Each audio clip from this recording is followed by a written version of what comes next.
15번째 아루알랩 강의를 시작하겠습니다. 자, 오늘 강의할 내용은 생각보다 굉장히 중요한 내용입니다. 액션 컨트롤러에 대한 전반적인 내용입니다.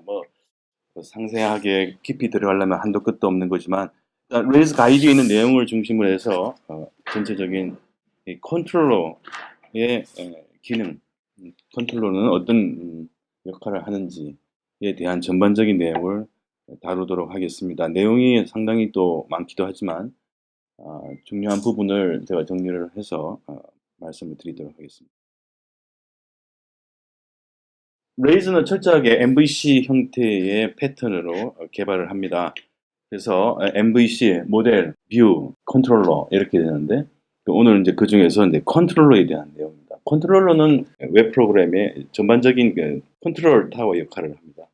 그래서 외부로부터 들어오는 모든 리퀘스트를 가지고 레이즈에서 그 라우팅 이런 과정을 거쳐서 작업을 해야 될 액션을 설정하게 되는 거죠. 그러니까 어떤 컨트롤러에 어떤 액션이 작업을 해서 뷰 템플릿을 만들어서 클라이언트한테 다시 리스폰스 캡처로서 보내주는 전반적인 그런 과정을 컨트롤러가 제어를 해줍니다. 이 컨트롤러 이야기할 때 레이즈에서 흔히 말하는 것처럼 REST라는 그런 용어를 쓰죠. REST 방식에 대한 내용은 사실 구글링 해보면 많은 내용이 있지만 사실 그 정확하게 그 개념을 잡기라는 것이 처음에는 굉장히 어렵습니다. REST에 대해서 대략적으로는 이렇게 생각하시면 됩니다. 그 REST에서 RE라는 것은 representational이라는 그 단어에 대한 앞에 RE를 썼고요. ST는 state transfer 해서 ST라는 약자를 썼습니다. 말이 굉장히 어렵습니다. 여기서 이제 주로 많이 나오는 말은 리소스에 대한 이야기가 나옵니다. 리소스라는 것은 레이즈 개발할 때 그 리소스라는 것은 모든 것이 리소스가 되어 있어요.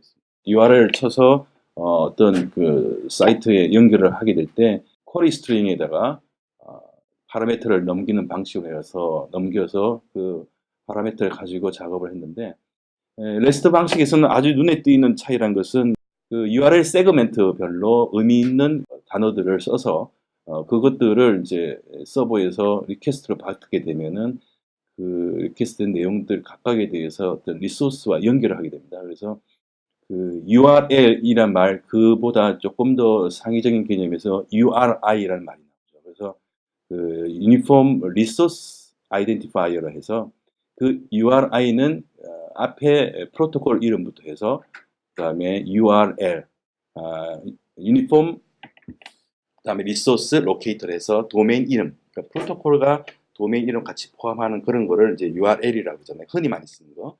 그다음에 또 말이 나오는 게 뭐냐면 URN이라는 게 있습니다. Resource Uniform Name이라 해가지고 URN. 그다음에 도메인 이름 빼고 뒤에 나머지 있는 부분을 갖다 URN. 그러니까 그 name이라는 게 리소스에 대한 이름을 말한 거고 URL은 locator, L, 위치를 말합니다.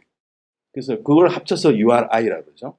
그래서 그 URI라는 거 하고 실제로 그 HTTP의 여러 가지 버브, 메소드들 있잖아요. 흔히 말하면 put, post, raise에서는 delete라는 HTTP 메소드도 있죠. delete, 그다음에 put, post, get 뭐 이런 것들. 최근에 레이즈 업데이트에서는 그 패치라는 HTTP 메소드를 또 추가를 했습니다. 패치는 업데이트 전체를 업데이트하지 않고 부분 변경된 그 속성만 갖다가 저장하는 그런 기능이 있습니다. 그래서 패치라는 게 있고 이렇게 HTTP의 메소드와 그 다음에 URI라는 그 리소스를 서로 같이 컨비네이션해서 프로그램을 개발하는 방식 그거를 이제 RESTful이라고 대략적으로 이해를 하시면 되겠습니다. 그 다음에는 이제 컨트롤러는 아까 말씀드린 것처럼 그 오케스트라의 어떤 지휘자 같은 역할을 한다. 그래서 컨트롤러는 뷰와 그 다음에 모델 이것들과 상호 유기적인 그런 연결을 알아서 책임감을 갖고 다 작업을 해준다는 거죠. 그래서 굉장히 중요한 역할을 하게 됩니다. 그래서 이제 이 모델과 뷰 사이에 어떤 중간자 역할로서 전체적인 구성을 책임지고 통제를 하는 그런 기능을 하게 됩니다. 그래서 제가 아까 좀 전에 말씀드린 것처럼 REST라는 것은 HTTP의 여러 가지 메소드와 리소스의 연결을 해주면서 개발을 한 방식을 말한다. 예를 들자면 지금 보시는 바와 같이 이렇게 우리가 레이즈에서 기본적으로 만들어내는, 다시 말해서 스카폴드 제너레이터를 이용해서 그 모델을 하나 만들게 될 때, 그때 자동으로 만들어지는 액션 칠형제가 있죠. 지금 여기 보시는 것이 그거죠. 인덱스, 뉴, 에디트, 업데이트, 크리에이트, 쇼, 디스트로이, 이 7개가 기본적으로 만들어집니다. 이건 기본적으로 레이스가 인식을 하는 그런 액션 이름이 되겠죠.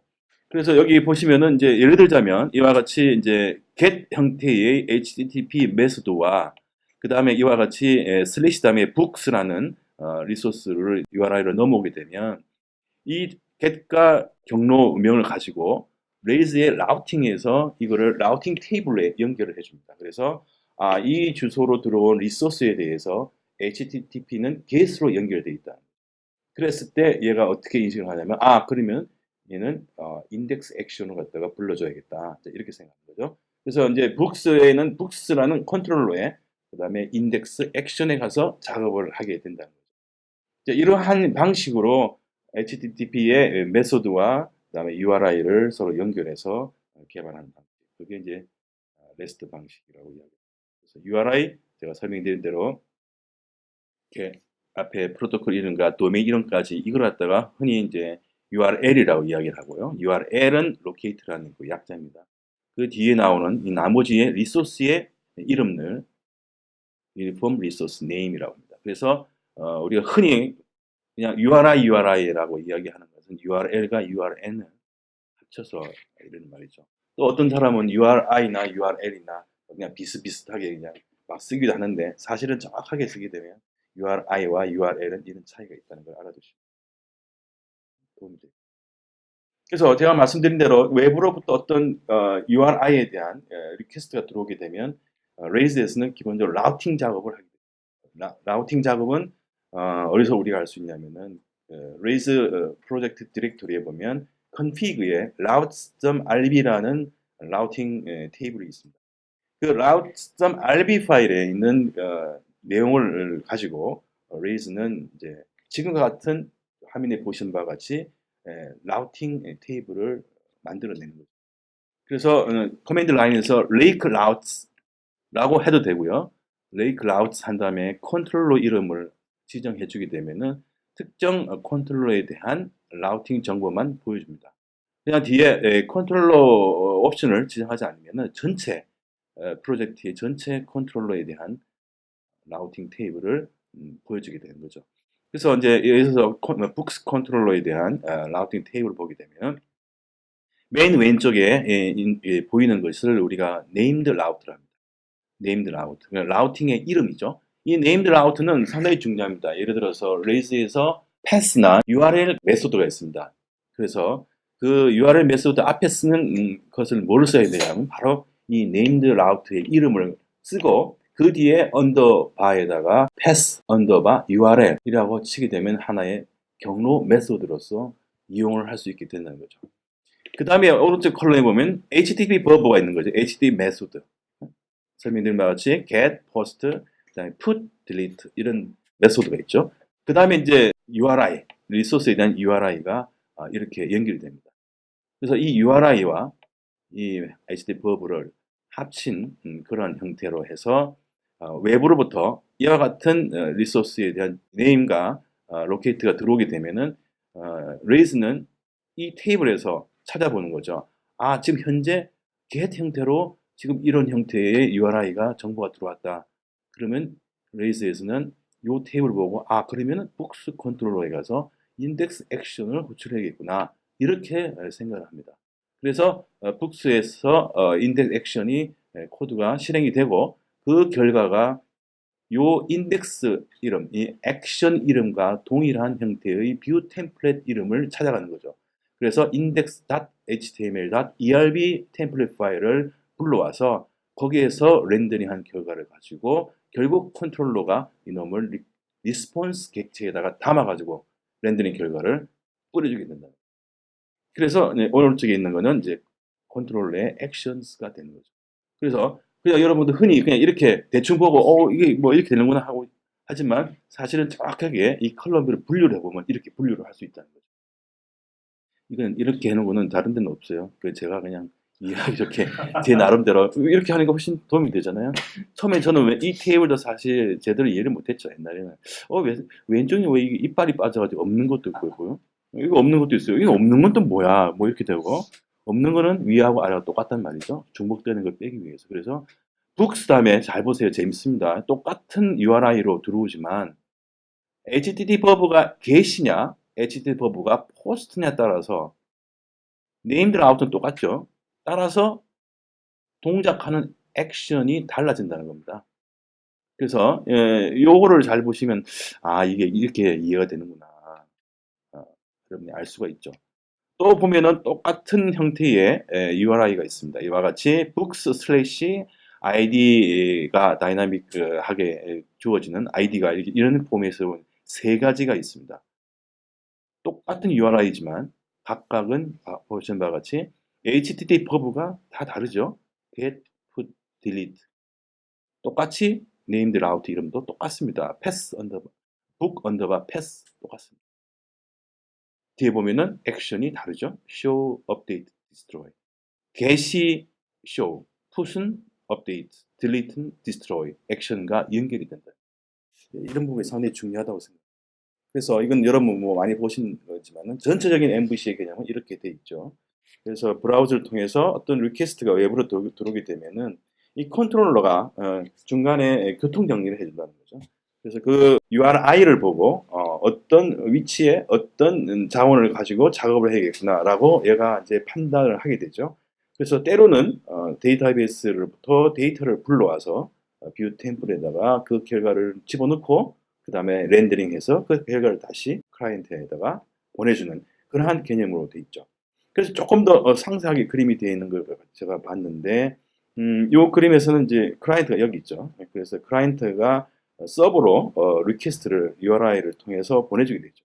그러면 이 서버에서는 실제 레이즈 디스패처 실질적인 컨트롤러와 액션을 지정해 주게 된다고 이해를 하시면 됩니다. 그래서 그 다음에 이제 그러면 어느 컨트롤러에 어느 액션으로 가서 작업을 해야겠구나라고 이제 판단을 하게 되는 거죠. 그래서 이제 그 때로는 리디렉트를 하기도 하고 또 때로는 데이터의 베이스로부터 모델을 통해서 데이터를 쿼리해서 그 결과를 가지고 이 컨트롤러는 액션 뷰에다가 보내줘서 렌더링이라는 과정을 거치게 돼요. 그래서 그 결과를 최종적으로는 클라이언트 브라우저로 뿌려주는 그런 과정이 진행됩니다. 자, 이제 이게 하다 보면은 레이저를 처음에 접하다 보면은 메소드란 말이 계속 나오는데 자꾸 액션이라는 말을 씁니다. 어떤 때는 또 액션이라는 말 썼다가 어떤 때는 또 메소드라는 말 썼다가 이 용어에 대한 개념도 사실은 좀 필요합니다. 그래서 액션이라는 것은 이와 같이 우리가 URL 테이블에서 보시는 바와 같이 클라이언트의 액션이라는 말을 이렇게 씁니다. 그러면 그럼 이 액션은 뭐냐? 메소드죠. 액션은 메소드입니다.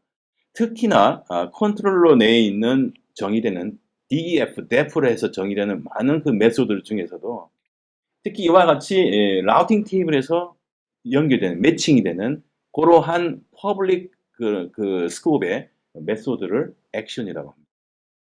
그걸 빼고 퍼블릭 그 스코프 이외의 모든 것은 다 프라이빗이나 프로텍티드 스코프로 다 내려줘야 됩니다.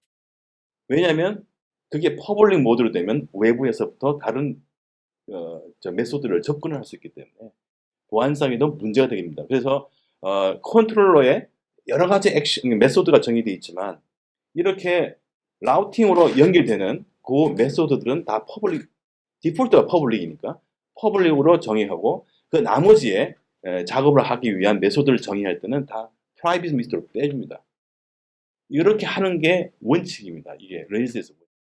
그래서 프라이빗 또는 프로텍티드 이 선언자를 이용해서 그 밑으로 내려주고 나머지는 다 그냥 그 위에다가 해주는데 그때 쓰는 것이 이렇게 아까 말씀드린 대로 라우트 테이블에 연결될 때는 그걸 바로 액션이라는 말을 쓰게 되는 거죠. 그래서 액션과 메소드는 바로 그러한 차이점이 있다는 것을 알아두시면 레이스 가이드를 공부할 때 도움이 될 겁니다. 자, 제가 파라미터입니다.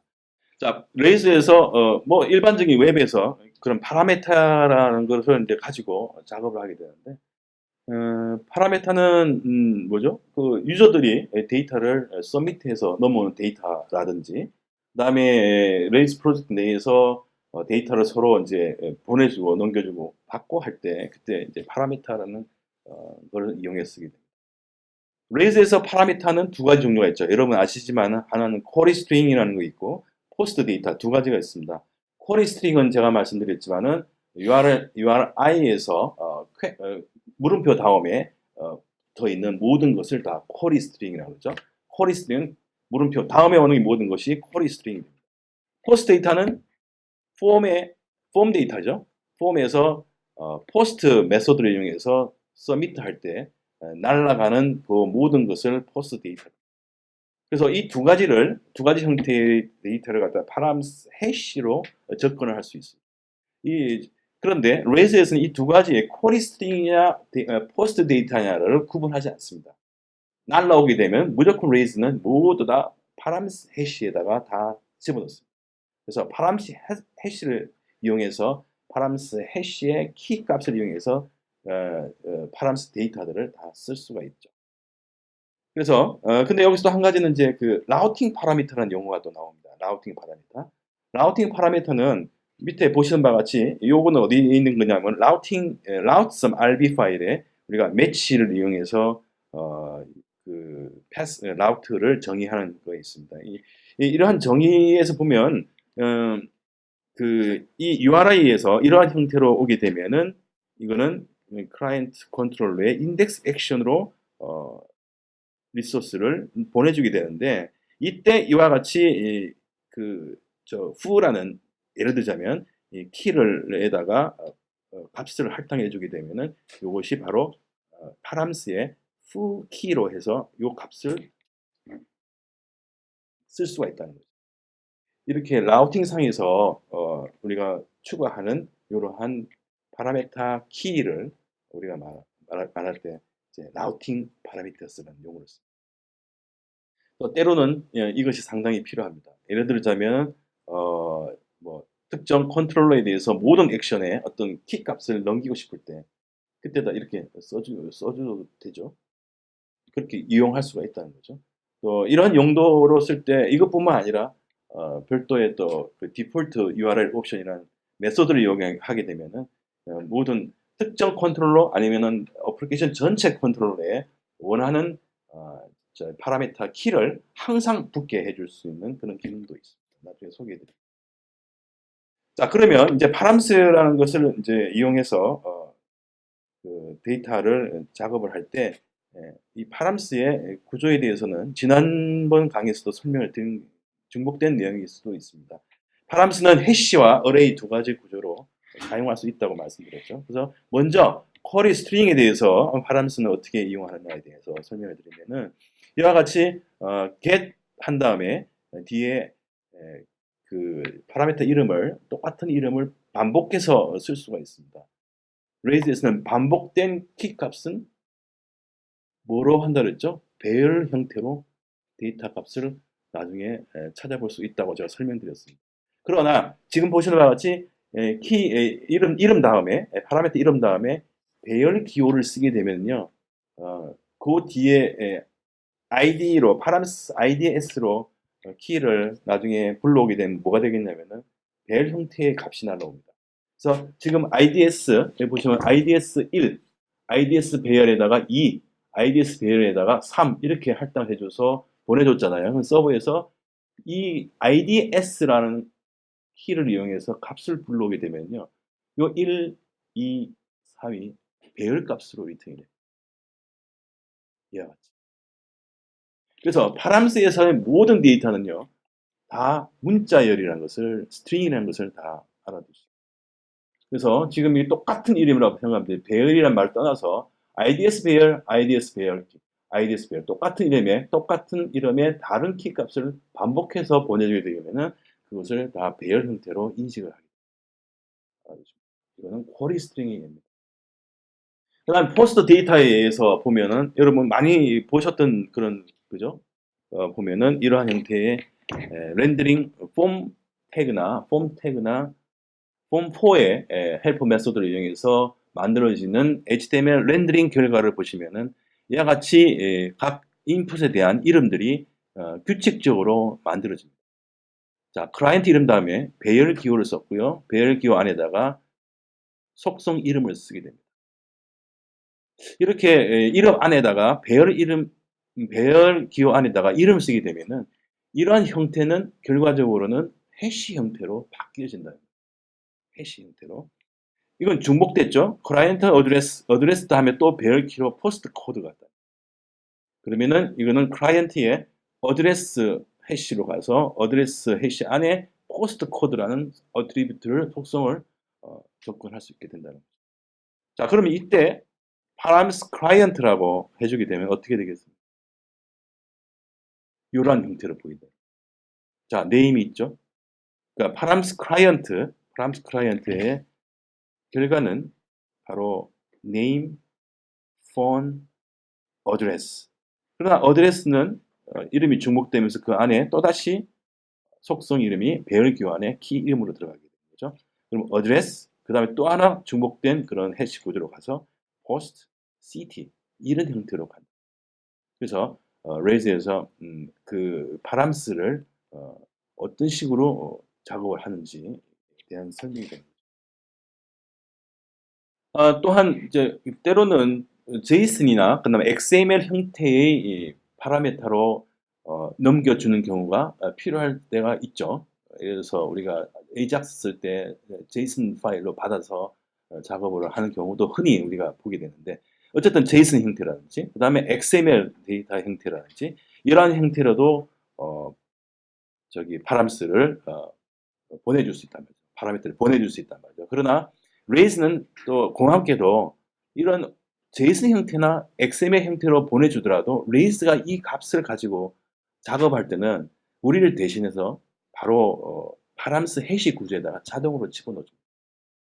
그러니까 우리는 얼마나 편한지 모르죠. 안 그러면 다 이거를 다 변환 작업을 해줘야 되는데 레이즈가 알아서 해준다.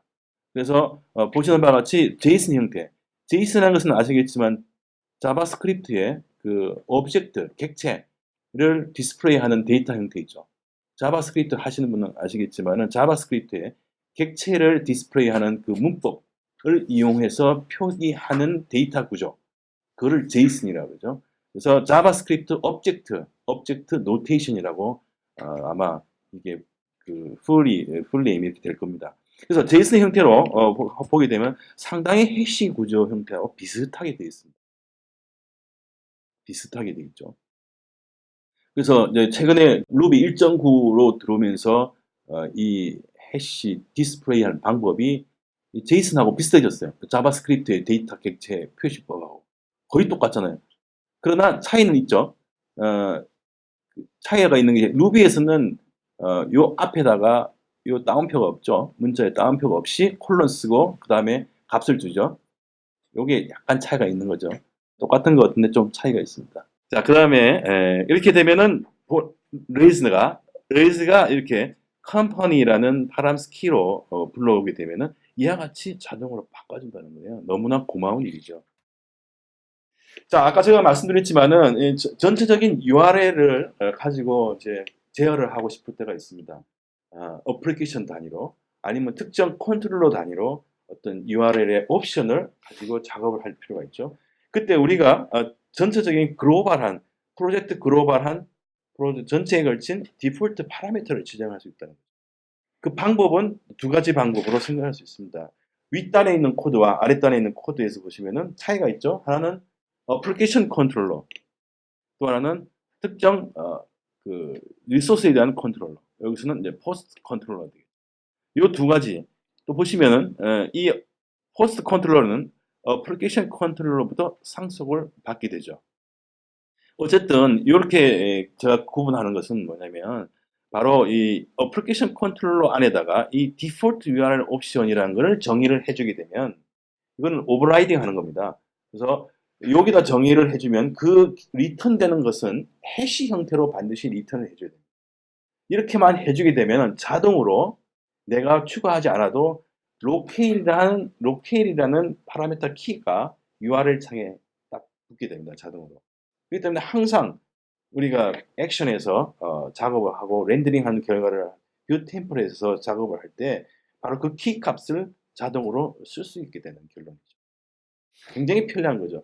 그러나 이렇게 어플리케이션 컨트롤러 안에다가 디폴트 URL 옵션을 정의를 해주게 되면은 전체 어플리케이션 컨트롤러를 상속받는 리소스 컨트롤러 모두에서 다 적용이 된다는 겁니다. 그러나 때로는 내가 어떤 특정의 리소스 컨트롤러에서만 어떤 디폴트 옵션을 주고 싶을 때는 바로 아래와 같이 특정 컨트롤러 안에다가 정의를 해주라는 거예요. 그러면은 다른 컨트롤러에서는 적용이 안 되고 반드시 이 포스트 컨트롤러 안에서만 이 디폴트 URL 옵션이 적용이 돼서 로케일이라는 파라미터 키 값을 사용할 수 있습니다. 이렇게 디폴트 URL 옵션을 쓰게 될 때는 가장 많이 쓰는 방법이 바로 이 로케일 지정할 때 디폴트 URL 옵션을 사용하면 굉장히 쉽게 쓸 수가 있습니다. 이 디폴트 URL 옵션과 해서 같이 한번 공부해 볼 필요가 있는 것은 URL4라는 메소드입니다. 이 URL4는 다시 말해서 URL을 아주 만지작 할 수 있는, 아주 갖고 놀 수 있는 메소드입니다. 그래서 글이 너무 작아서 보이나요? 예, 그럼 보이면 한번 봅시다.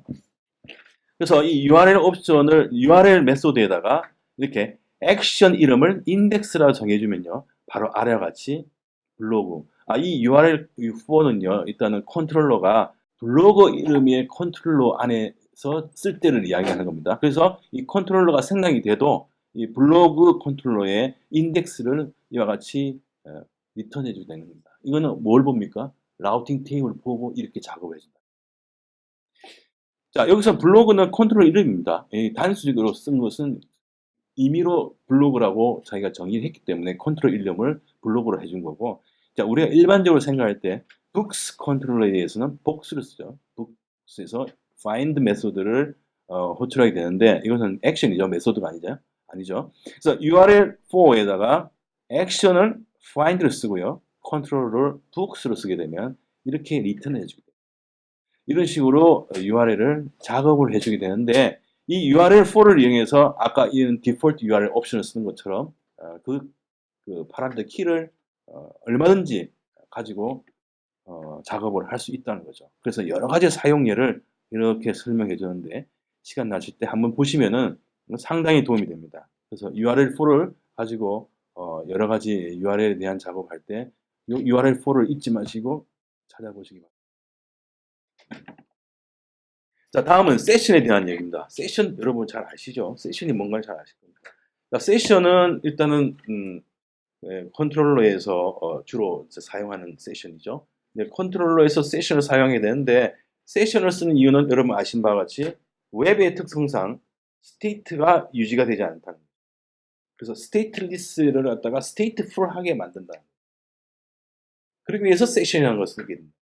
그럼 세션을 쓰는데 세션에 대한 정보는 아주 소량의 정보를 가지고 그 상태를 계속 유지해 가면서 그 액션에 대한 연결을 이제 하게 되는데, 그러면 세션 그 데이터를 세션의 저장소는 어떤 것들을 쓸 수 있느냐에 대한 이야기입니다. 이 내용은 그 최근에 업데이트된 레이즈 3.2.11 버전에 있는 내용의 업데이트된 내용입니다. 그 전의 내용은 조금 달랐어요. 근데 3.2.11 버전에서 바로 이 세션에 대한 구조가 조금 바뀌었습니다.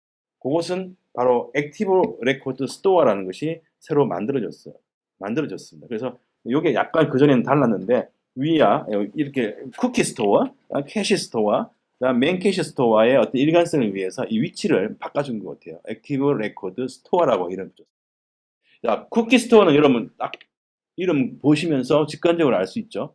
쿠키에다가 이런 세션 정보를 저장한다는 거죠. 쿠키는 클라이언트 브라우저에 있죠. 그 다음에 캐시 스토어는요, 레이즈의 캐시입니다. 레이즈 어플리케이션 내에 유지되는 캐시에다가 저장을 한다는 거죠. 굉장히 개발성이 높습니다. 아주 그 라이프 타임이 짧고, 그리고 뭐 조금만 잘못하면 싹 날아가 버리죠. 그래서 요 레이즈 캐시는 레이즈에서 내부적으로 쓰는 캐시가 바로 이 레이즈 캐시 스토어에다가 저장하고 작업을 하게 된답니다. 그 다음에는 액티브 레코드 스토어라는 게 있습니다. 액티브 레코드 스토어는요, 이 세션 정보를 실제 데이터베이스 테이블에다가 저장할 때, 그러니까 처음에는 쿠키, 클라이언트에다가 저장하는 경우. 그 다음에 캐시 스토어는 레이즈 어플리케이션의 내부 캐시 메모리에다가 저장하는 거고. 액티브 레코드 스토어는 세션 정보를 따로 테이블을 만들어서 거기에다가 저장하는. 그리고 이제 할 때 액티브 레코드 스토어라는 걸 쓰게 된다. 이 액티브 레코드 스토어를 이용할 때는 약간의 조작이 필요합니다. 그래서 실질적으로 세션 커맨드라인에서 세션 제너레이터를 이용해 가지고 실제 테이블을 만들어주는 그 과정을 거치게 됩니다. 그 다음에 memcached 스토어는 사실은 레이즈에서 이걸 그렇게 추천하고 있지는 않더라고요. memcached 스토어는 memcached 를 사용하는 건데 이거는 옛날 방식이라고 이거를 사용할 바에는 그냥 캐시 스토어를 쓰라고 이야기를 합니다.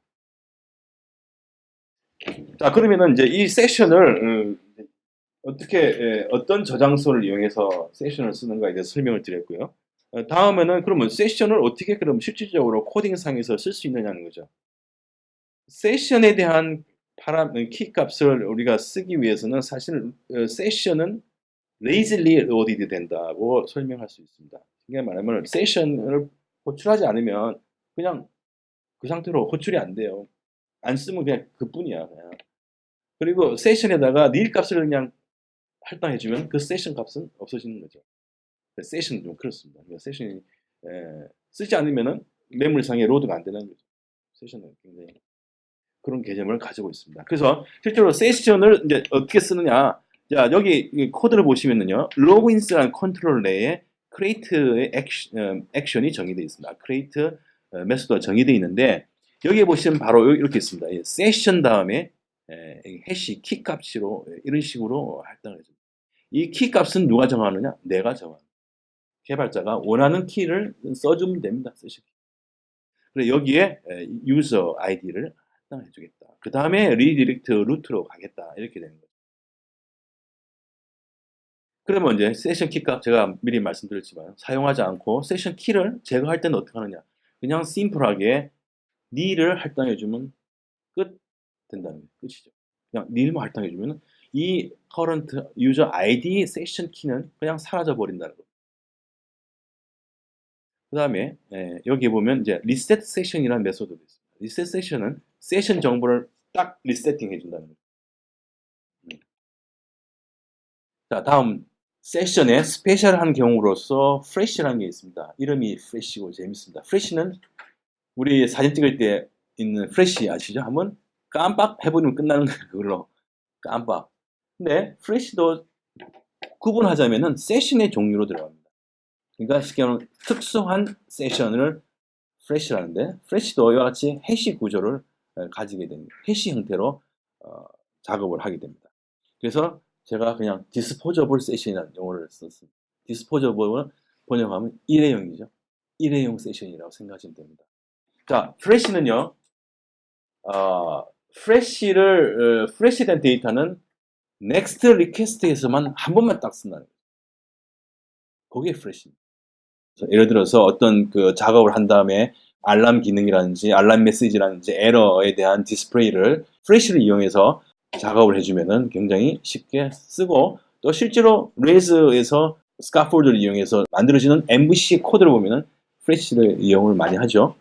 redirect to 키에다가 스트링을 할당해도 프레시에다가 저장이 되는 거죠. 자, 그 밑에 이제 내용은 제가 다 설명드린 내용입니다. 그래서 넘어가고요. 그럼 프레시는 어떻게 쓰느냐 보시면 여기에 로긴스 컨트롤러에 destroy 메소드 정의를 해놓은 상태에서 보시면은 이렇게 데이터를 삭제를 하고 그 다음에 우리 세션 키 값으로 현재 유저 아이디를 해제를 하는 거죠. 닐 값을 좀 세션을 없애버리는 거죠. 그 다음에 프레시에다가 이렇게 notice라는 키에다가 할당을 해준다. 뭐를 이 문자에를. 그럼 프레시의 세션의 notice 키 값에 바로 이게 할당되는 거예요. 그 다음에 redirect to URL, root URL로 다시 redirect 하라. 그러면 이 root URL로 request가 다시 가면서 그때 프레시 노티스의 값을 이용할 수 있다는 거죠. 그때 한번 쓰고 나면 그 다음 휘발성을 가지고 날아가 버린다. 없어져 버린다. 자, 이렇게 프레시 그 다음에 키를 써서 쓸 수도 있고요. 자, 이와 같이 리디렉트라는 메소드를 쓸 때 그 끝에다가 notice 키, alert 키 이런 형태로 프레시 키 값에다가 이런 식으로 할당하게 할 수도 있다. 줄여서 다시 말해서 이 두 줄을 줄여가지고 콤마 찍고 그다음에 notice 키에다가 you are successfully logged out 문자열을 써주면 한 줄로 끝낼 수도 있다. 또 여기 보시면은 일반적인 형태로 쓸 때는 이렇게 프레시에다가 프레시 키 값을 정의를 해주고 사용하는 방법도 있습니다. 구체적으로 자기가 프레시에다가 특지정 키를 지정해서 사용하는 방법도 아주 편리하게 제공해주고 있죠. 마지막에 있는 것은 새로 추가된 내용입니다. 전형적으로 우리가 세션에서 프레시를 사용하는 방법은요. 어플리케이션 전체 레이아웃에 보시면은 여러분 사용하고 계실 겁니다. 전체 어플리케이션에 노티스 할 만한 내용을 프레시 정보를 이용해서 뿌려주는 부분이 코드가 있습니다. 그게 바로 이 프레시 해시의 각각의 엘리먼트에 대해서 키 밸류를 파라미터로 넘겨주고 그 넘어온 네임과 메시지 값을 이용해서 컨텐트 태그 메소드를 이용한 딥 태그를 만들어준다. 그때 딥 태그의 내용은 바로 메시지 내용이 될 것이고 그 클래스의 이름은 네임이 되겠다. 이렇게 해석이 되는 거죠. 이렇게 해서 이 프레시에 대한 개념을 알고 있으면은 부스트랩을 쓴다든지 파운데이션 3와 같은 그런 스타일링 프레임워크를 사용할 때 디스플레이 되는 거를 거기에 맞게끔 이 프레시 코드를 바꿔주면 됩니다. 예를 들어서 div에다가 어떤 클래스를 쓰는지는 그때그때 종류에 따라 다르죠. 그래서 그러나 프레시로 넘어가는 그 키 값은 알고 있어야겠죠. 그 키 값이 해당되는 것은 그 스타일에다가 이미 미리 만들어 놔야 되죠. 우리 아까 지금 보신 바에 노티스 있었죠? 그 다음에 에러 있었죠? 또 뭐 자기가 원하는 어떤 걸 써도 됩니다. 그럼 쓰는데 이와 같이 프레시 디스플레이를 할 때 그 클래스로 지정되는 부분에 대해서 내가 새로 추가한 거에 대해서는 따로 CSS 파일에다가 그 해당 클래스를 정의를 해주게 되면은 이쁘게 모양을 만들 수 있습니다. 이렇게 프레시에다가 자기가 원하는 키를 사용할 수 있다. 그래서 방금 전에 사용자 등록을 마친 유저 크리에이트 된 상태에서 그 액션 안에다가 이 fresh just signed up이라는 것을 할당을 해주게 되면 그 다음 next redirect 되는 그런 상황에서 요 fresh 값을 이용할 수 있다는 거죠. 그 등록을 했을 때 이 사람 방금 등록한 사람이구나. 그러면은 웰컴 메시지를 보여줘야겠구나 하고 이런 식으로 코딩할 수 있다. fresh에 일반적으로 쓰고 있는 notice error 외에도 사용자 정의할 수 있는 키 값을 사용할 수 있다. 이렇게 알아두시면. 그 다음에 또 fresh는요, 아주 재밌는 그런 메소드를 제공을 해줍니다. fresh.keep이라는 게 있습니다. fresh는 기본적으로 next request에서 한 번만 사용하고 없어진다 그랬잖아요. 때로는 next request에서 보여주지 않고 한 번 더 다음 request에서 보여주고 싶을 때가 있습니다. 그때 날아가지 말고 이 상태를 유지하라고 하는 그 keep이라는 메소드를 사용하게 되면 그 다음 next로 딜레이 시킬 수도 있다는 거죠. 프레시를. 그래서 이제 keep을 씁니다. 자, keep을 쓸 때 실제 얘는 이렇게 쓸 수 있습니다. 메인 컨트롤러가 있다.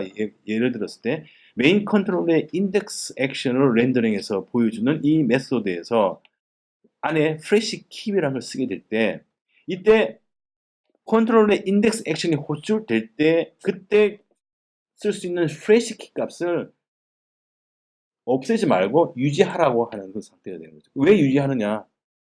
리디렉트 유저스 URL로 보냈을 때 그때 보여주기를 원하기 때문에 바로 이때 keep이란 말을 쓴다는 거죠. keep 있는가 하면 keep의 반대가 되는 개념입니다. 이 now라는 거예요. fresh라는 것은 next request에서 쓰기 위한 disposable session이라고 제가 말씀드렸죠. 한 번 더 유예하기 위해서 keep을 쓰는 거죠. 그러나 이 fresh now는요. next request가 아니라 바로 현재 리퀘스트에서 이해가 되십니까? 바로 이 코드를 보면 이해가 될 겁니다. 그래서 클라이언트 컨트롤에서 create라는 액션이 작동을 하게 되면 그때 예를 들어서 저장 시에 에러가 없으면 이 if절 안에 내용이 실행이 되는데 저장 시에 어떠한 이유로 에러가 발생하게 되면 false를 리턴하게 됩니다. client.save 하게 되면 에러가 발생하면 false가 리턴 됩니다. 그때 이 false가 리턴 됐을 때는 다시 new view 템플릿을 보여주라고 작업을 하게 되는 거죠. 렌더.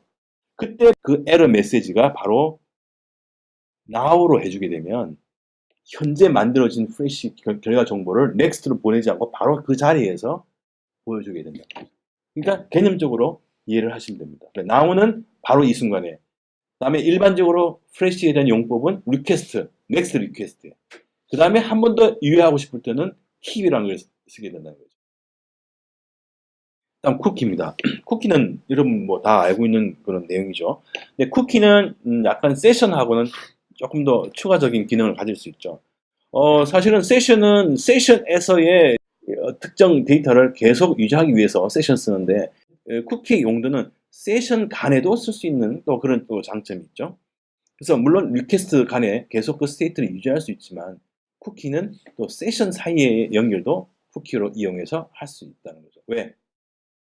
클라이언트의 그 상태에 대한 정보가 있기 때문에 바로 세션이 달라도 클라이언트 브라우저를 계속 동일한 브라우저를 쓰게 되면 그런 상태를 유지할 수 있다는 거죠.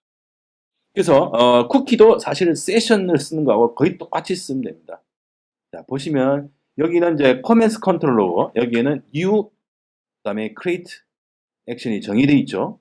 그 create 액션에서 보시면은 여기에 코멘트를 저장해서 성공하면 댓글을 달아줘서 고맙습니다 하는 노티스 프레시를 작성해주고 그 다음에 파람스로 넘어온 remember name이라는 키가 만약에 존재하게 될 경우 다시 말해서 우리가 로그인할 때 왜 remember me 체크하게 되면은 다음 로그인 시에도 입력 안 해도 되잖아요. 바로 그 사항을 이야기해 줍니다.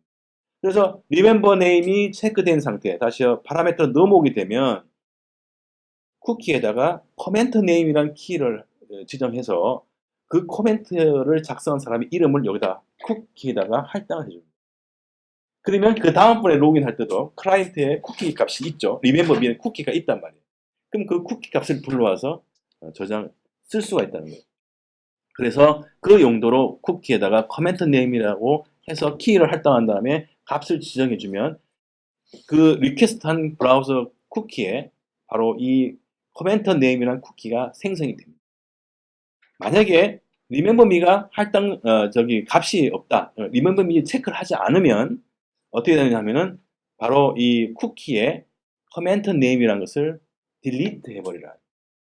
쿠키에서 삭제는 쿠키 delete라는 메소드를 씁니다. 아까 세션에서 삭제는 메소드 안 썼죠. leav만 할당했다. 요 두 가지 차이를 기억해 두시면 도움이 되죠. 자, 다시 한번 말씀드리면 쿠키를 삭제할 때는 세션과는 달리 delete라는 메소드를 이용한다는 걸 한번 다시 정리하고요. 자, 그러면 REST 방식에서 어떤 인덱스 액션의 렌더링 결과를 만드는 방법에 있어서 우리가 흔히 스카폴드를 이용해서 만들어지는 인덱스 액션의 response to에 대한 내용을 보시면 이와 같습니다. format.html 이건 디폴트로 html.erb 파일이 COC에 의해서 만들어지는 거죠. 그 다음에 format.xml 그 다음에 format.json 이건 우리가 추가해 줄 경우에 아니면 디폴트로 XML까지 보이나 모르겠네요. 최근에. 이건 조금 그때마다 조금씩 변경되더라고요. 자, 이러한 형태로 갑니다. 이러한 형태로 만들어지는 게 REST 방식의 렌더링 작업 과정하는 코딩이 되는 거죠. 그래서 .xml 치면 바로 이와 같은 코드가 실행됩니다. 이 말은 렌더링 결과가 XML 포맷으로 렌더링 결과가 JSON 포맷으로 렌더링 되도록 해준다는 거죠. 그래서 이 액션 이름 다음에 특별한 그 추가 옵션이 없으면은 바로 HTML 파일이 렌더링 되는 거예요. 그 다음에 URL상에 인덱스 다음에 .xml 있으면요. 바로 요 포맷이 렌더링 됩니다. HTML이 렌더링 된 게 아니라. 그 다음에 브라우저상에 index.json이라고 만약에 하게 되면은 바로 이 포맷이 렌더링 된다는 거죠. 이와 같이 생각한다면 그 리소스에 대한 얼마든지 렌더링 포맷을 변경할 수 있다는 거죠. 그 말은 가장 쉬운 예를 들자면 PDF 파일 포맷으로도 만들 수 있다. 여기다 추가하는 밑에다가 format.pdf 그 다음에 render pdf는 뭐 어떤 식으로 그 메소드 PDF를 렌더링하는, 제너레이트하는 메소드를 여기다 써줍니다. 요거 내용이 레이즈 가이드에 그대로 있습니다. 자, 다음에는 이제 컨트롤러에서 이제 filters라는 메소드를 사용할 수 있는데, filters라는 것은 여러분 이제 before underbar filter, 뭐 after underbar filter, 또 심지어는 around underbar filter라는 것을 아마 보셨을 거예요. 근데 그것은 이렇게 필터는 언제 사용하느냐 하면 특정 컨트롤러에서 여러 개의 그 액션이 있는데 이 액션이 실행되기 전에 자동으로 그 전에 어떤 처리를 하고 싶을 때, 아니면 각 액션들이 실행된 후에 뭐 자동으로 무슨 작업을 콜백 형식으로 해주고 싶을 때, 아니면 특정 액션이 전후에 작업을 해주고 싶을 때가 필요합니다. 그때 쓰는 게 바로 필터라는 겁니다. 필터라는. 이 필터라는 메소드 다음에 특정 메소드의 이름을 등록해주게 되면은 그 해당 메소드가 액션이 실행될 때 이 작업이 이루어진다는 거죠. 근데 한 가지 이 before 필터와 after 필터의 차이는 아시겠지만은 before 필터를 이용해서 작업이 이루어질 때 거기서 에러가 발생하게 되면은 그 다음에 이루어지는 액션 작업이 다 캔슬되는 거죠. 스탑, 더 이상 진행 안 하고 그 before 필터 메소드에서 작업한 내용에 대해서 리디렉트가 된다든지 에러 메시지를 보여준다든지 그럼으로써 사용자한테 어떤 그 노티스를. 그러나 이제 after 필터는 이미 액션이 이루어졌단 말이에요. 그리고 이미 뷰 템플릿이 렌더링 된 상태. 그 결과에 대해서 어떤 작업을 해줄 하기를 원할 때 그때 after 필터를 쓰면 됩니다. around는 뭐냐? around는 전후에 예를 들어서 트랜잭션이 걸 때, 크리에이트 트랜잭션을 걸게 될 때, 크리에이트 할 때 트랜잭션 걸 수 있잖아. 크리에이션 하다가 에러 딱 발생하면 트랜잭션 돼야 될 거 아니에요, 그죠? 데이터의 일성을 위해서. 그때 어라운드를 쓴다. 그 다음에 예를 들어서 데이터를 쇼 해줄 때, 어떤 데이터를 보여주는 쇼 템플릿을 쓸 때, 그때 또, 중간에 그 결과를, 렌더링 결과를 인터셉트 해가지고 미리 한번 살펴보고, 오케이. 그 다음에 보여주게 할 때, 그때 전후에 걸어줄 수 있다. 그러니까 자물쇠를 딱 걸 수 있어요. 시작과 끝이 있는 것이 어라운드예요. 그렇게 이해하시면 됩니다. 자, 그래서 그러면 실제 이제 필터스는 어떻게 쓰느냐? 어플리케이션 컨트롤러의 상단에 before filter라고 이제 썼죠. 이때는 이제 before filter 메소드 안에다가 require login이라는 메소드 이름을 심볼 형태로 넘겨줍니다. 그러면 그 밑에다가 privacy라는 스코프 진영자를 정의해주고 그 다음에 require underbar login이라는 메소드를 정의를 해줍니다. 그러면 요 사이에는 여러 개의 액션들이 있겠죠. 그 액션들이 실행하기 전에 모두 require login이라는 것을 먼저 실행을 하게 된다는 것입니다. 때로는 before filter 다음에 only 옵션이라는 게 있고 except 옵션이라는 게 있습니다. 그래서 이 before filter에 적용을 될 것을 메소드 이름을 액션 이름을 지정해 줄 수 있고 또 except는 예외로 적용할 부분을 또 지정할 수 있다. 그렇게 해서 before filter를 사용할 땐 이런 형태로 쓴다는 거예요. 또 재밌는 것은 여기서는 레이즈에서는 이러한 방법을 권하고 있지는 않지만요. 요 느낌표 2개짜리가 있어요. 느낌표 2개짜리는요. 해당 메소드의 리절트를 불리형으로 바꿔줍니다. 그래서 팁을 알아두시고 자, 그러면 어플리케이션 컨트롤러에다가 before filter를 지정하면 어플리케이션 내에 만들어지는 모든 컨트롤러에서 다 before filter가 적용이 된다는 결론입니다. 그렇게 되면 특정 컨트롤러에서는 skip이라는 걸 앞에 붙입니다. skip filter, before filter를 하게 되면 요 컨트롤러, 로깅 컨트롤러에서는 뒤에 on이 있죠. new와 create action에서만 required login을 적용하지 말아라. 이런 스킵을 쓰게 되면은 그렇게 전체적인 일괄적인 적용을 피해갈 수 있는 그런 방법을 제공해 줍니다. 자, 그 다음에 around filter입니다. around filter는 제가 아까 말씀드렸지만 시작과 끝이 있는 그런 상태를 염두에 두시면 됩니다.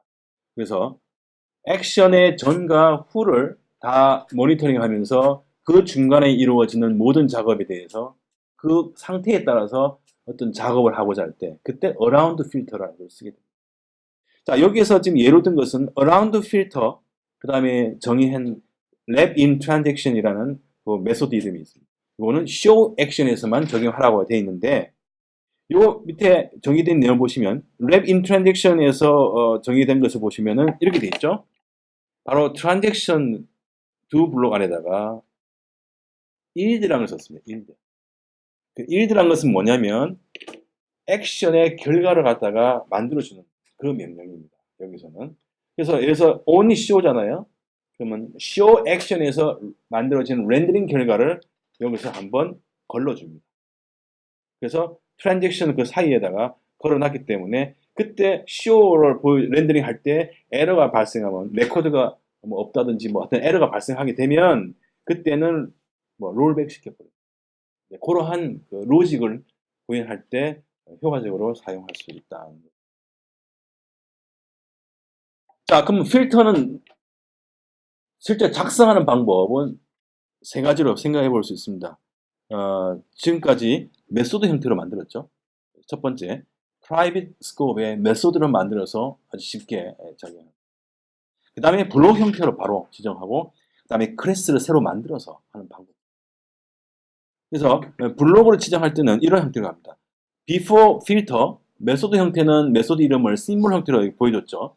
그러나 블록을 쓸 때는 두 블록 안에다가 이와 같이 작업할 내용을 코드를 해줍니다. 자, 이때는 대신에 컨트롤러가 파라미터로 넘어가게 되는 거죠. 왜? 컨트롤러에 대한 before filter, 컨트롤러의 액션에 대한 것을 지정해 줘야 되기 때문에 이 두 블록 안에다가 특정 컨트롤러를 넘겨주는 그러한 형태를 취하면서 들어가게 되는 거죠. 그 다음에 클래스.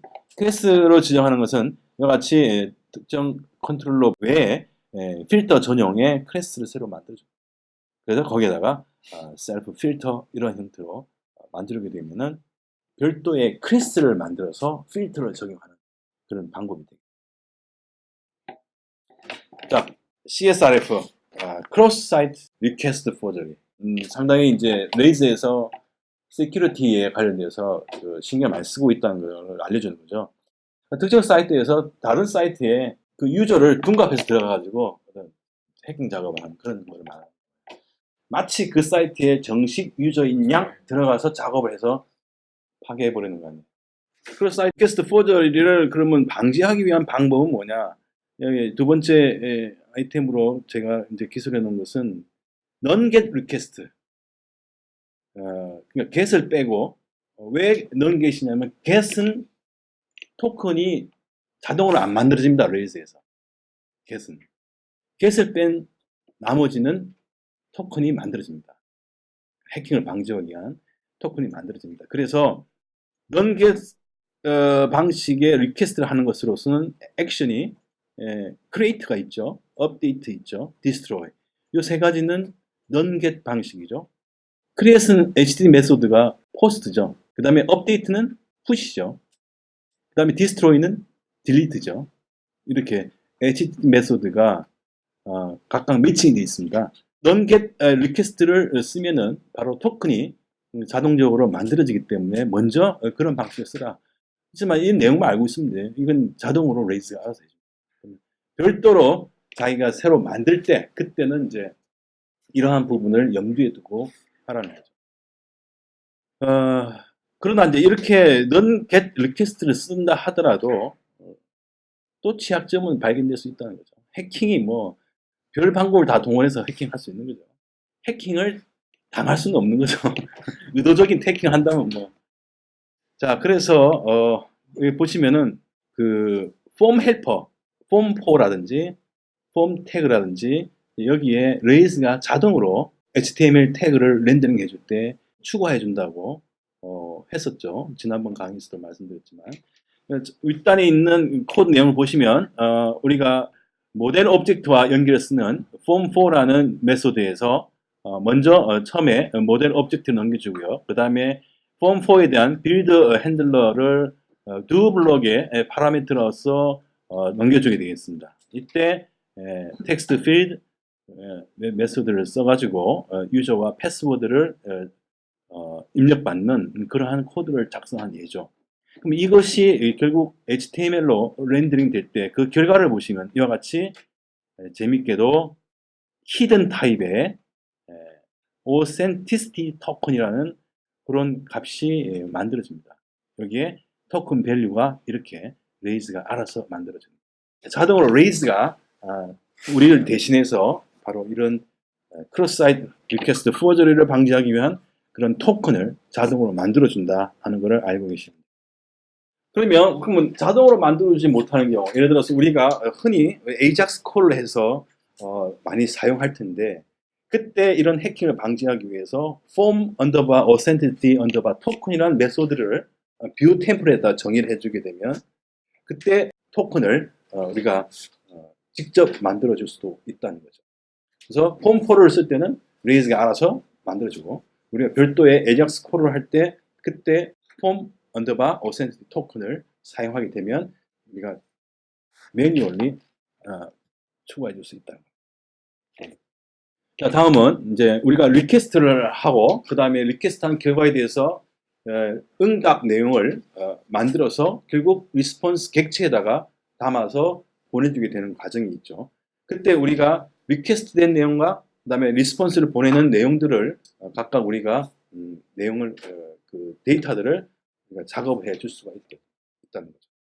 두 개의 메소드가 있습니다. 하나는 리퀘스트와 리스폰스 메소드가 있습니다. 이 메소드를 이용하면 리턴 값이 결국 리퀘스트 오브젝트가 그 다음에 리스폰스 오브젝트로 우리가 작업을 할 수가 있습니다. 각각에 대해서는 레이즈 가이드에 이렇게 테이블로 정의되어 있습니다. 먼저 보여드리는 것은 리퀘스트 오브젝트에서 우리가 액세스 할 수 있는 그런 리퀘스트의 그 속성들은 보시는 바가 있습니다. 그러니까 호스트, 도메인, 그다음에 포맷, 메소드 뭐 이런 것들, 헤더, 포트, 프로토콜, 뭐 리모트 IP, 그다음 URL 이런 것들을 우리가 불러다가 쓸 수가 있다는 거죠.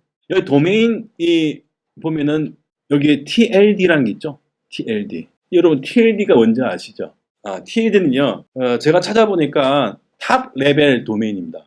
여기는 두 가지가 있더라고요. 하나는 컨트리 도메인이죠. KR, 뭐 CN 이런 식으로. 그래서 그런 경우에는 도메인이 탑 레벨이 1이란 말이죠. 1. 그다음 co.kr 뭐 이런 거죠. 이런 거는 두 개지 않습니까? 그런 거를 말할 때 TLD 됐습니다. 탑 레벨 도메인. 그래서 TLD가 1이냐 2냐 따라서 도메인 이름 가지고 코딩을 할 때 달라지게 되는 거죠. 그래서 도메인 이름이 co.kr인데 TLD는 디폴트로 1입니다. 그러니까 얘가 도메인 접근할 때 co.kr을 쓰게 되면은 레이즈는 잘못 인식하게 되는 거예요. 도메인 이름을. 그러니까 그때 이제 TLD라는 것을 지정해 줄 수 있습니다. 자, 다음은 리퀘스트 객체에서 쓸 수 있는 파라미터가 있습니다. 그 해시 파라미터인데 요 세 가지가 있습니다. 패스 파라미터, 그다음에 쿼리 파라미터스, 그다음에 리퀘스트 파라미터스. 각각은 뭐 이름 그대로죠. 쿼리 파라미터스는 쿼리 스트링을 해시 구조로 잡아낼 수가 있게 해줍니다.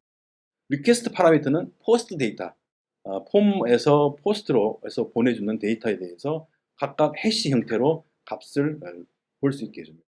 패스 파라미터는 뭐냐면은 경로상에 지정되는 모든 거에 대한 키 값을 리턴해주는 그런 용도로 쓸 수가 있죠. 그 필요할 때 이런 메소드를 이용해서 쓰면 도움이 되겠습니다.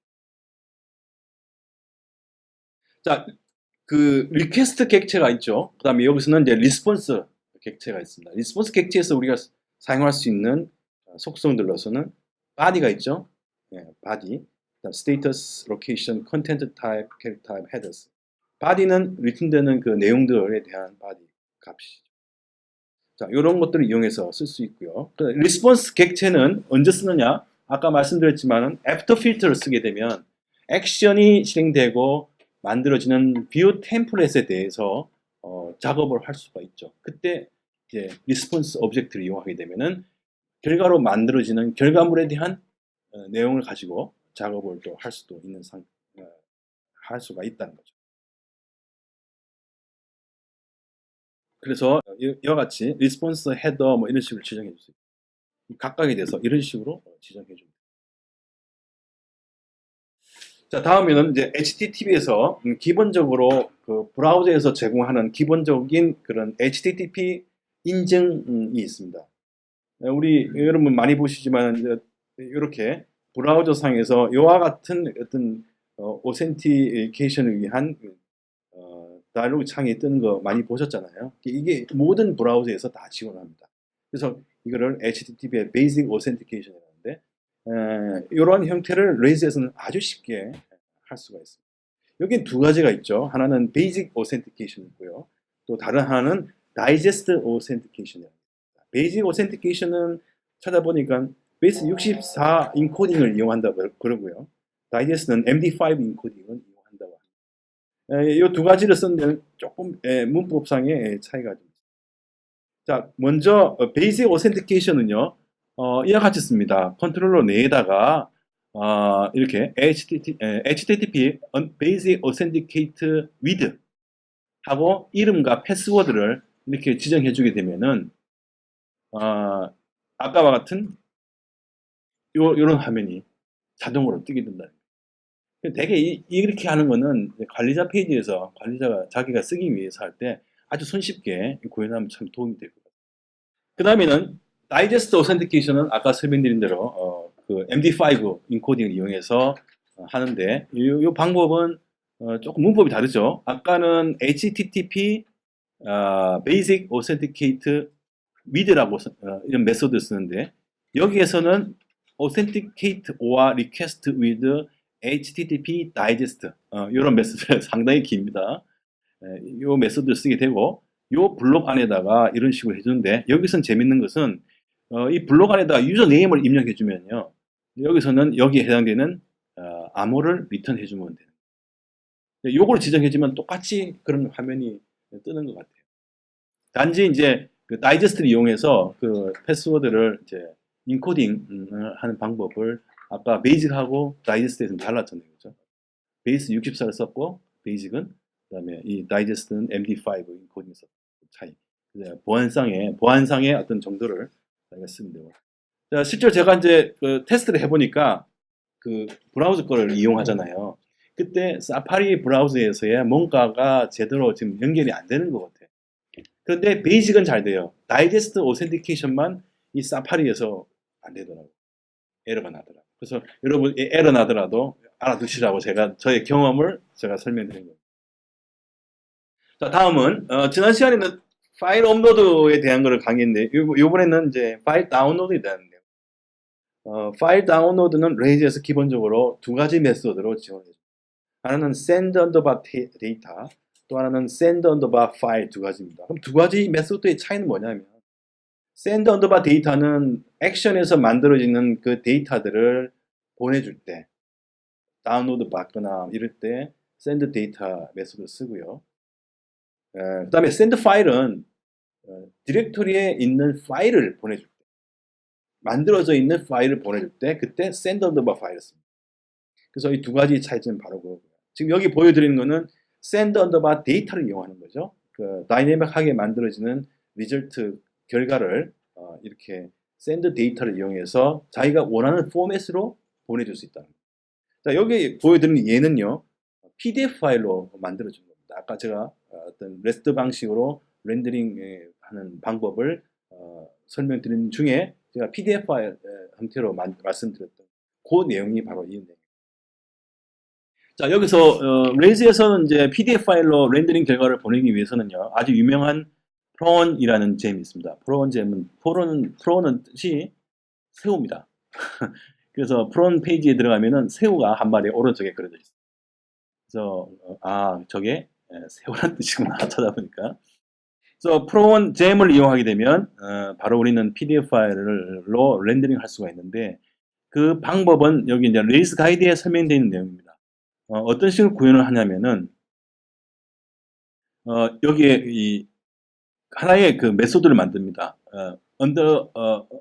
다운로드 언더바 PDF라고 이미의 그 메소드를 만들고요. 그 다음에 여기에 이제 이렇게 클라이언트 데이터를 하나 만들어 와서 그 다음에 여기서 또 send 데이터를 이용하죠. send 데이터를 이용해서 generate pdf라는 메소드를 만듭니다. 그럼 이 generate pdf에서는 뭘 만드냐? 요게 키죠. from 더블 콜론 document new라는 게 요게 프론 잼을 이용하는 키 생성자입니다. 요거를 이용해서 여기 블록 안에다가 텍스트에다가 파라미터로 이꼬르가 아닙니다. 텍스트가 하나의 메소드 이름입니다. 그래서 텍스트 다음에 아규먼트로서 이렇게 문자를 넘겨주는 거죠. 클라이언트 네임을 넘겨주는데 이때 텍스트 메소드의 옵션 중에 라인이라는 게 있습니다. 여러 가지가 있습니다. 그런 여러 가지 옵션들을 이용하면은 렌더링 결과를 다양하게 제어를 할 수 있는데 이렇게 처음에 클라이언트 이름, 그 다음에 텍스트로서, 그 다음에 또 이렇게 클라이언트의 주소, 그 다음에 클라이언트 이메일 이런 식으로 지정해주고 마지막에 이 결과에 대해서 렌더링을 해주는 거죠.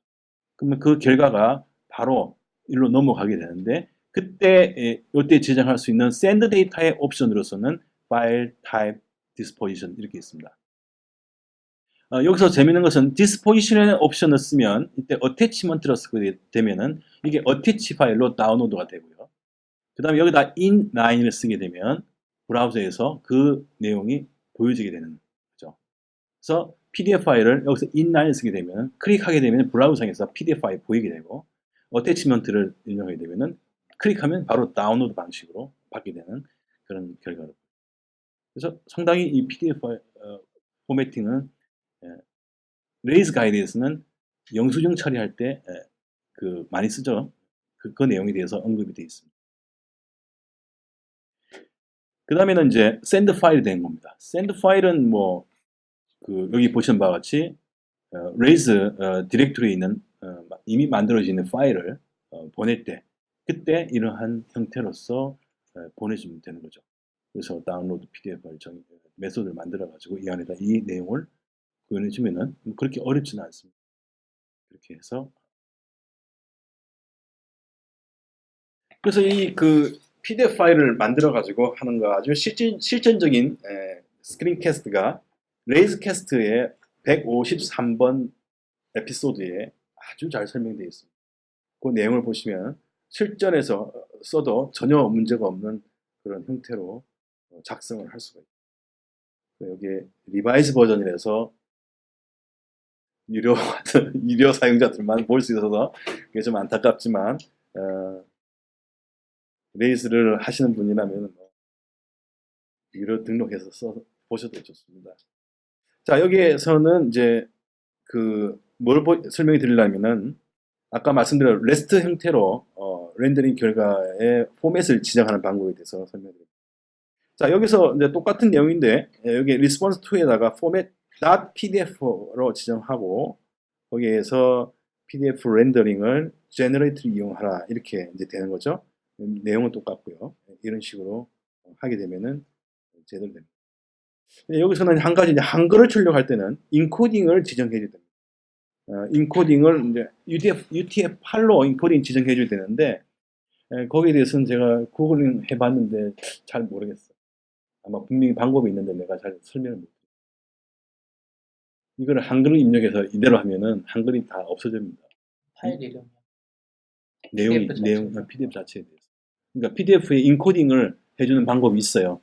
있는데 그걸 찾아서 그 내용을 적용시켜 줄 필요가 있습니다.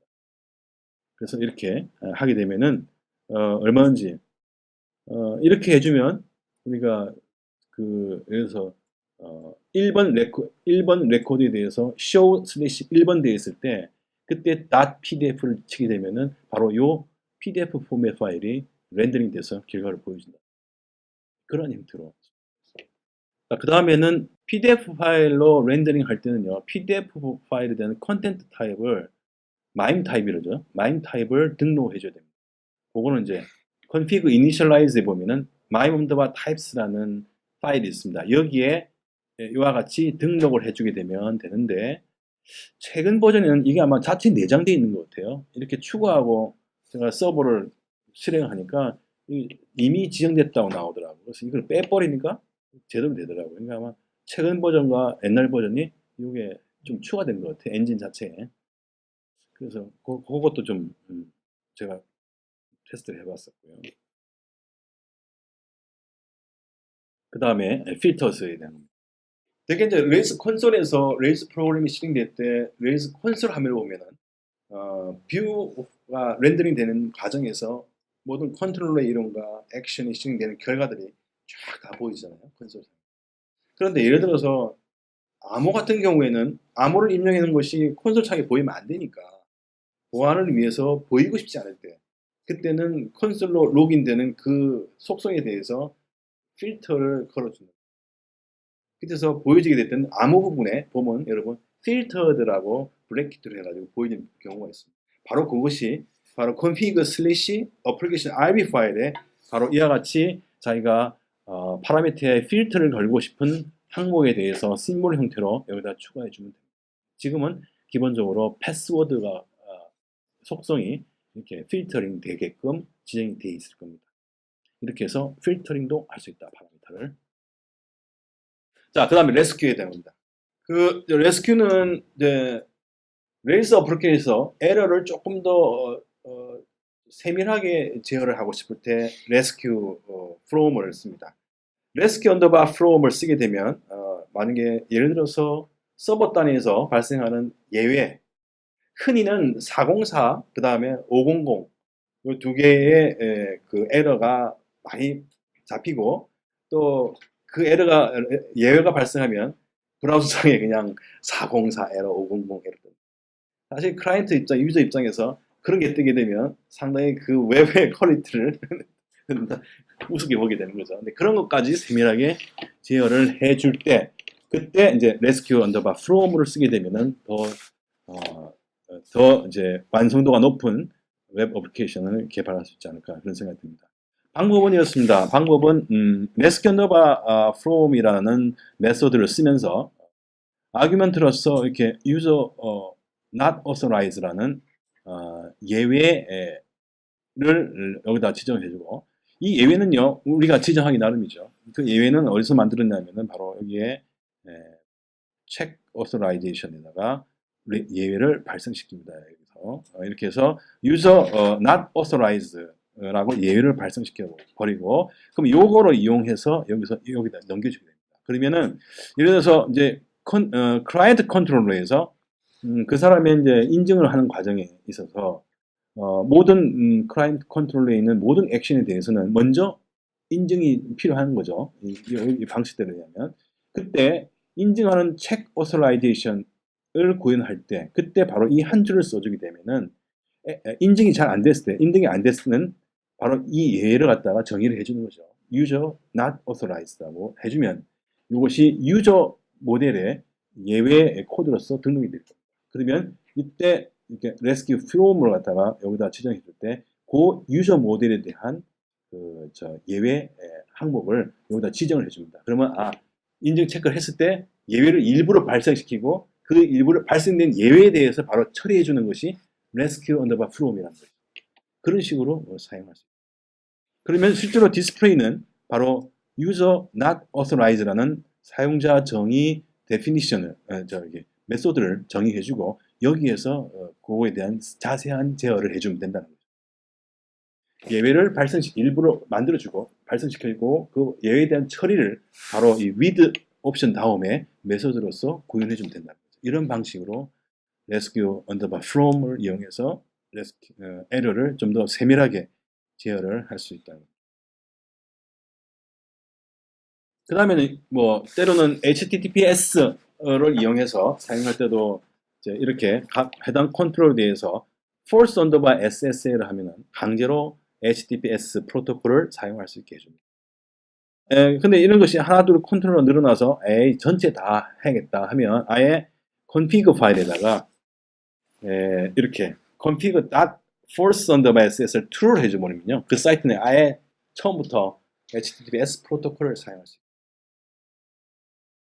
감사합니다.